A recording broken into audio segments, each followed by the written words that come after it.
കടുവയുടെ ആക്രമണത്തിൽ rubber tapping തൊഴിലാളി മരിച്ച സംഭവം വിവരിച്ച് എത്തിയിരിക്കുകയാണ് സുഹൃത്ത്. ഇദ്ദേഹം ദൃക്സാക്ഷിയായിരുന്നു.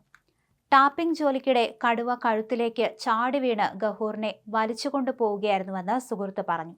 അദ്ദേഹത്തിനൊന്ന് നിലവിളിക്കാൻ പോലും സാധിച്ചില്ല. കഴുത്തിൽ പിടിവീണപ്പോഴുള്ള ചെറിയ ശബ്ദം മാത്രമേ പുറത്തു വന്നുള്ളൂ. ഗഫൂറിന്റെ സുഹൃത്തായിരുന്ന സമദ് പറഞ്ഞു. അതേസമയം താൻ പേടിച്ച് കരഞ്ഞു. എന്നാൽ അടുത്തൊന്നും ആരുമില്ലായിരുന്നു, വീടുകളും ഇല്ലായിരുന്നു, സമദ് പറഞ്ഞു. പിന്നീട് ഫോൺ വിളിച്ച് എല്ലാവരോടും കാര്യം പറഞ്ഞാണ് ആളെ കൂട്ടിയത്. ചോരപ്പാട് പിന്തുടർന്നു പോയപ്പോഴാണ് മൃതദേഹം കണ്ടെത്തിയത്. 200 മീറ്റർ അകലെയായിരുന്നു മൃതദേഹം കിടന്നത്.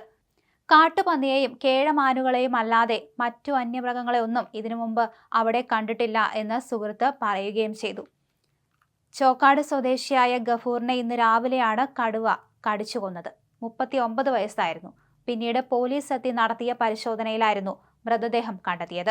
സംഭവസ്ഥലത്ത് വലിയ രീതിയിലുള്ള പ്രതിഷേധമാണ് നാട്ടുകാർ നടത്തിയത്. അതേസമയം വന്യമൃഗങ്ങളുടെ സാന്നിധ്യമുണ്ടെന്നും അടിയന്തരമായി നടപടി സ്വീകരിക്കണമെന്നാണ് നാട്ടുകാർ ആവശ്യമുന്നയിച്ചിരിക്കുന്നത്.